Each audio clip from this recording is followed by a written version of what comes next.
We are joined again by Nedbank's Managing Executive for Consumer Banking, Mr. Mutsa Chironga.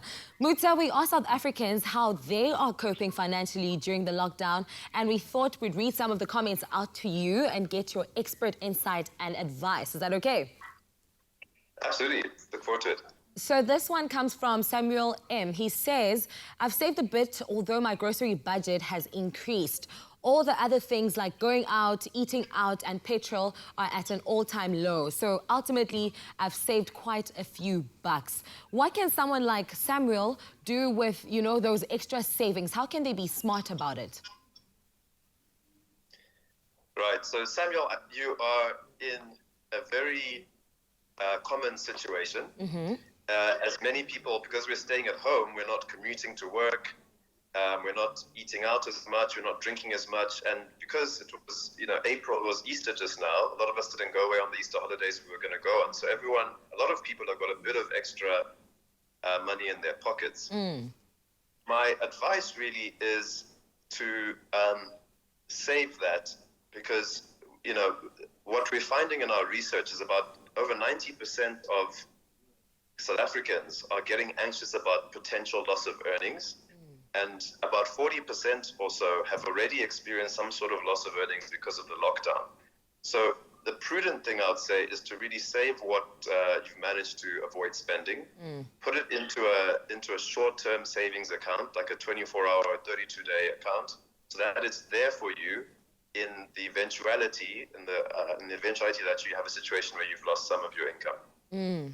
Just because you have a little extra cash on your pockets doesn't mean you need to find something to spend it on.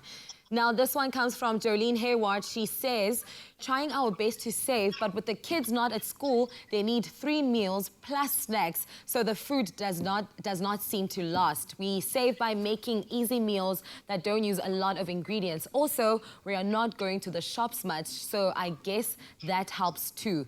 Everyone is home, so more electricity is getting used too. We all just need to work together as a family at the end of the day. Absolutely true. Now, this is interesting because whilst some costs have come down, others have increased. How do you propose people relook their finances during this time?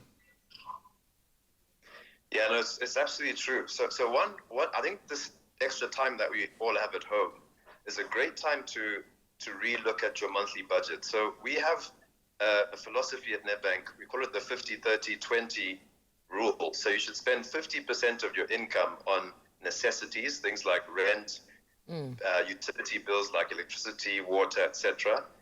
30% on what we call wants. So this would be your eating out, your drinking out, your kind of fashion, those types of things. And 20% on saving. So you should always save about 20% of your income if you can. Now, what we recommend is look at each of those categories and see if there are places to save. So even in your needs, for example, if you have a vehicle insurance policy, now would be a great time to see if you can re-quote that policy and see if you can get a better deal on your car insurance, for example.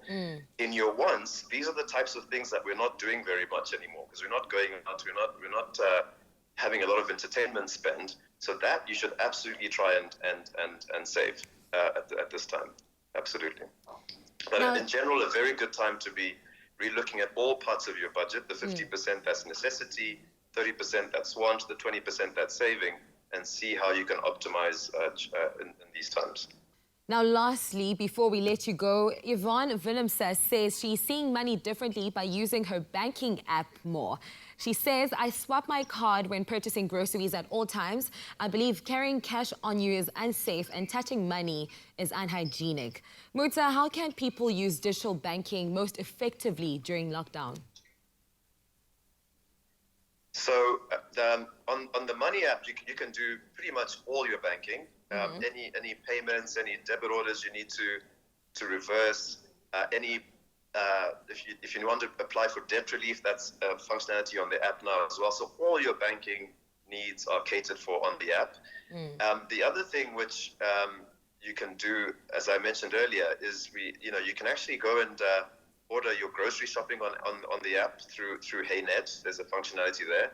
So even things that are beyond banking, and we're actually seeing a big spike on people, for example, buying game vouchers or movie vouchers on the app, because everyone's got a lot more time. They're at home, they're hanging out. So all that you can do on the app very easily. And then if you do need to go out, just remember, please, to tap to pay where you can, or scan to pay where you can, to minimize physical contact. Thank you so much, Mutsa Chironga, for joining us this morning to just shed some light on this absolutely important topic and how Nedbank and what Nedbank is doing to assist their customers. Enjoy the rest of your morning. You too. Thank you very much for having me. Now, if you are in need of financial relief or simply need some expert advice, please visit Nedbank's website at www.nedbank.co.za for more information and get in touch with their team who are on standby to assist. Eta, it's me, Smooth the cab driver. Actually, it's not. My name is Max and I'm an actor. And like you, I'm staying home right now, so I'm not earning the same income, making the future really uncertain. You know how they say it takes 21 days to form a new habit? So maybe we use this time to take a different look at our money, and hopefully we come out of this as ministers of our own finances. Let's change our habits together.